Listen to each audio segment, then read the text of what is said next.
రాష్ట్రంలోని అనేక అంశాలపై కాంగ్రెస్ సర్కార్ నిర్లక్ష్యంగా ఉంటుందని ఆరోపించారు బీజేపీ నేతలు.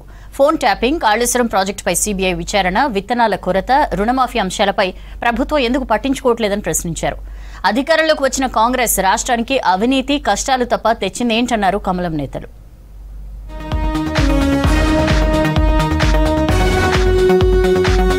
ఫోన్ ట్యాపింగ్ కేసులో రోజుకో సంచలనాత్మక విషయాలు బయటపడుతుంటే కాంగ్రెస్ ఎందుకు చర్యలు తీసుకోవడం లేదని ప్రశ్నించారు BJP MP Lakshman. Phone tapping బాధితుడిగా ఉన్న రేవంత్ రెడ్డి ఎందుకు మౌనంగా ఉన్నారో చెప్పాలన్నారు.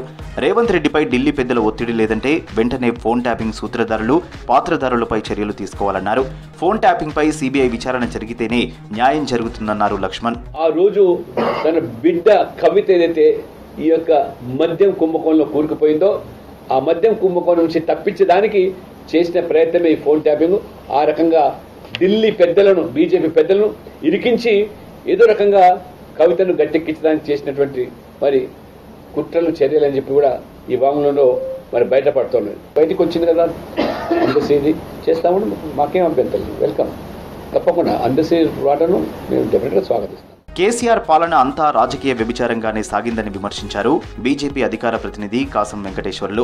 తన కూతురిని కాపాడుకునేందుకే కేసీఆర్ బిఎల్ సంతోష్ పై అసత్య ఆరోపణలు చేశారని ఫైర్ అయ్యారు కాసం. కేసీఆర్ వారి కుమార్తెని రక్షించుకోవడం కోసం ఒక పెద్ద డ్రామా ఆడి కులాల వారీగా ఒక రక్తి గట్టించే రకంగా ఒక రిసార్ట్స్ను దేవులాడుకొని ఎమ్మెల్యేలను ఎరగా వేసేసి ఈ ప్రయత్నం చేయడం ఏదైతుందో అసలు రాజకీయ నాయకుడిగా కేసీఆర్ ప్రస్థానమే ఆ రకంగా ప్రారంభమైంది. కాబట్టి ఎందుకంటే దుబాయ్కి, అందుకనే దుబాయ్ శేఖర్ అంటారు, దుబాయ్కి పోయేసి అక్రమ పాస్పోర్ట్లు చేసి అక్రమ మనుషులను రవాణా చేసేటువంటి వ్యాపారం చేస్తుంటాడు. కాబట్టి ఇది కూడా అదే రకంగా ఆలోచన చేసేటువంటి ప్రయత్నం చేశాడు.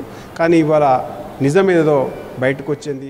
ఆగస్టు 15 లోపు రైతులకు రుణాలు ఇవ్వాలని సీఎం రేవంత్ బ్యాంకులకు ఎందుకు ఆదేశాలు ఇవ్వరని ప్రశ్నించారు BJP MLA Payal Shankar.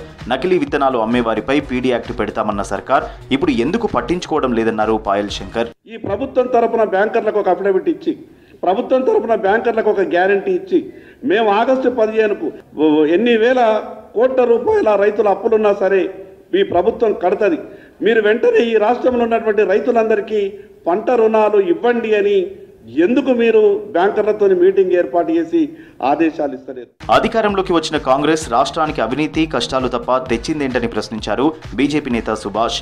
BRS సర్కార్ చేసినట్లుగానే కాంగ్రెస్ కూడా ఎక్సైజ్ శాఖలో ఆదాయాన్ని పెంచుకునే ప్రయత్నాలు చేస్తోందని ఆరోపించారు సుభాష్. ఈ 5 బ్రాండ్లతోటి తెలంగాణ రాష్ట్రంలో ఆదాయం పెంచుకుంటేందుకు ఒక మంచి మార్గం దొరికిందన్నాడు.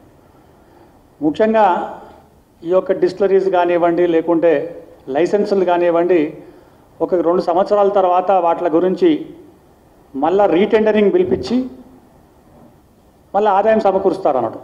ఇది ఒక కొత్త ఆశ పుట్టుకొచ్చింది. తనకు మరోసారి బెదిరింపు calls వచ్చాయన్నారు BJP MLA Raja Singh. గుర్తు తెలియని వ్యక్తులు కాల్ చేసి చంపేస్తామని బెదిరించినట్లు చెప్పారు.